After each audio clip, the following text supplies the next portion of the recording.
Hi, welcome back.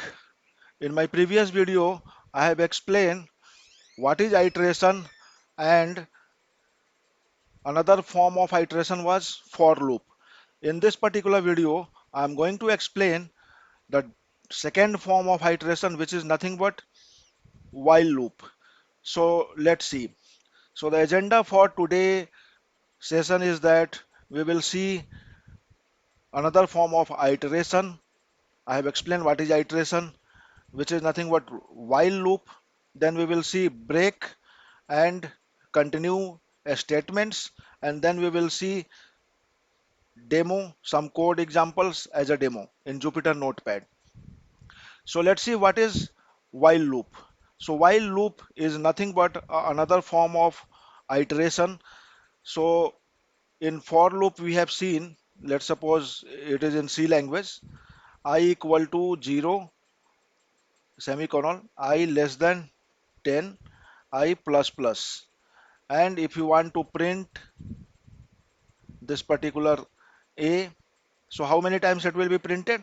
So it will start from 0 and it will go to less than 10. So that means 0 1 2 3 4 5 6 7 8 9, and once it will reach to 10, this particular condition will return false, and then it will come out from this particular for loop. So that means this a would be printed here, here, similarly till 9. So including 0, it will be printed 10 times. If we want to write the same things in while loop, then how we can write it? So this is while I less than 10, print a, and then I plus plus. So here the initialization, and we have to initialize here also. So I equal to 0. So here the initialization, condition checking and the incrementation are happening differently, but in for loop it is happening in same line. So this is the initialization, this is the condition checking, and this is the incrementation of this particular variable.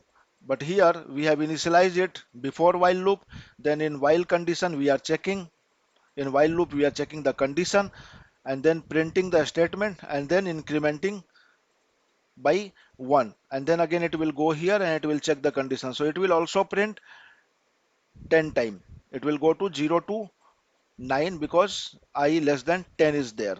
So while loop, this is also used to repeatedly execute a statement as long as the condition in the header of the loop evaluates to true. So that means if this particular condition evaluates true, it will be printed, otherwise it will come out.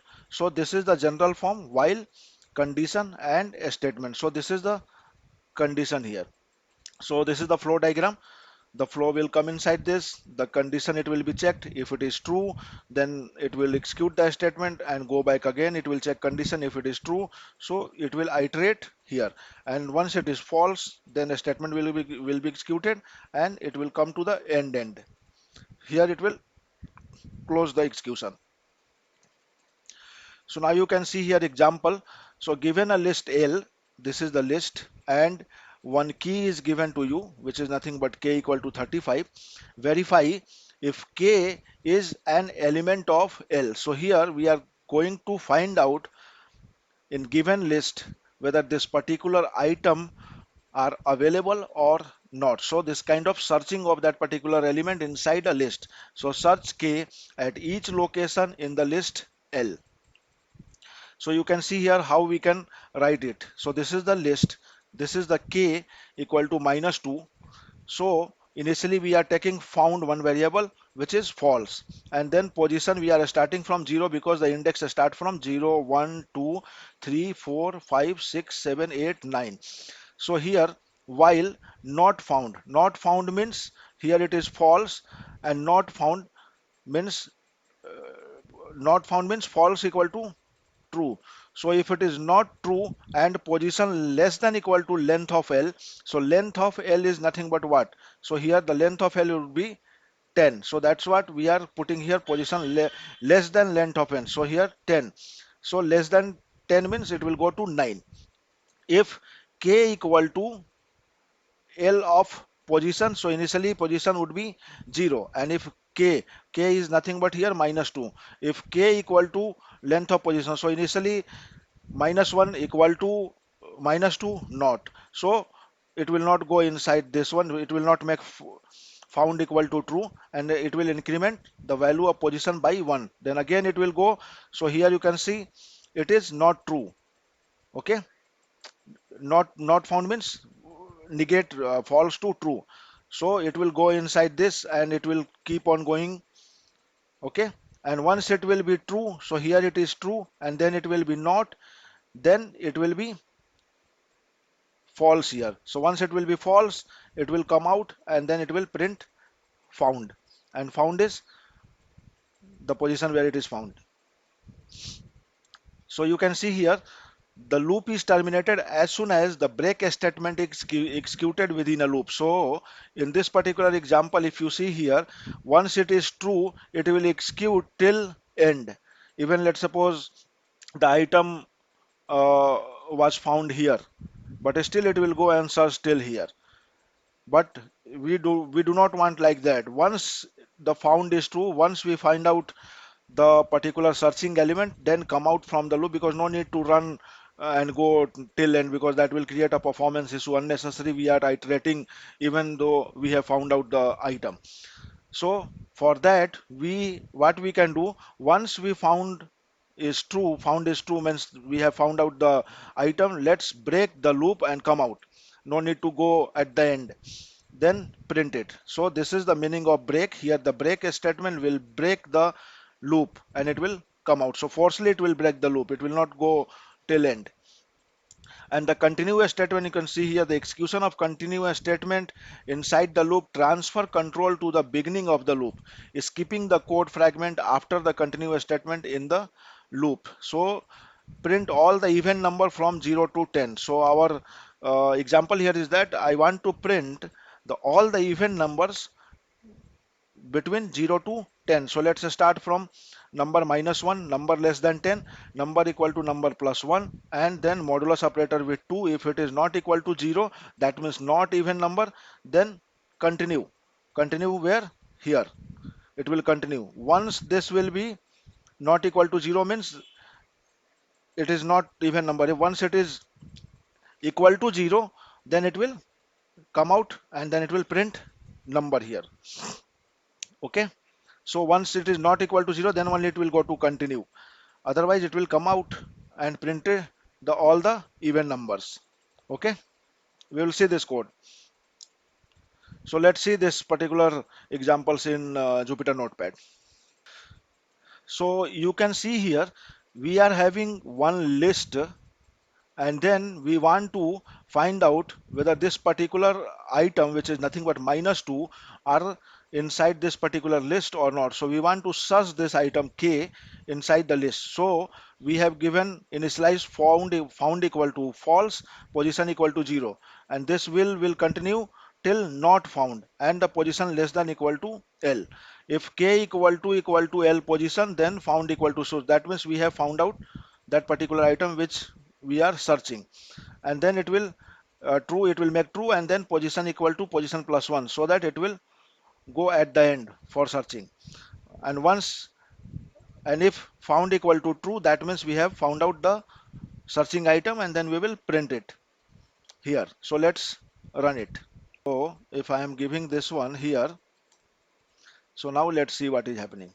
So now it is printing false because this is not coming inside this particular if you give the space here, so it will treat that this one is also coming inside this, and then since found is not true, so it will not be printed. So if you see here, so this is the best example of indentation. So what we have to do, we have to remove the space here so that this also will be printed. So here you can see still found is false because we have not found this particular minus 2 inside this particular list. So now let's see this example here. Here we have a found because 13 is inside this particular list. So it will be printed found because the found is true. So let's print here found. So you can see found is true. That's why this one is printed, since we have found out the item which we were searching. Now you can see here the break statement. What is the meaning of break statement? So as soon as we find out the item inside this particular list, no need to continue till end. Since this 13 is at the end, let's suppose this 13 are here, and at the second step we found out this particular item, so no need to iterate till here, till at the end. So we are making this break statement, and it will increase the performance also. So here also you can see we found out the item here. So this is the classic example of break. And you can see the continue here, where we are printing all the even number inside 0 to 10 number. So you can see here 0, 2, 4, 6, 8 and 10 are even numbers. So that's why it is printed here, and here we are using a continue. So as long as if number modulus operator 2 not equal to 0, it will continue, otherwise it will print the number. Okay, if you just remove this continue and then see what is happening here.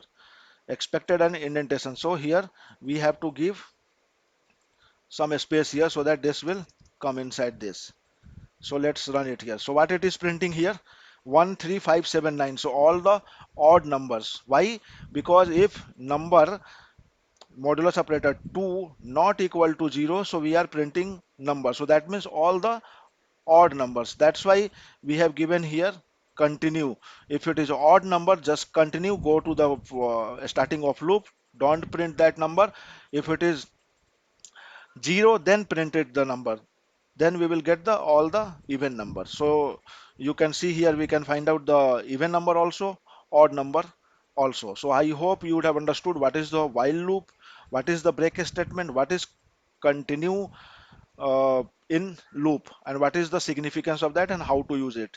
So if you have any question, please put it in comment box. I will try to answer as much as possible. So thank you for now.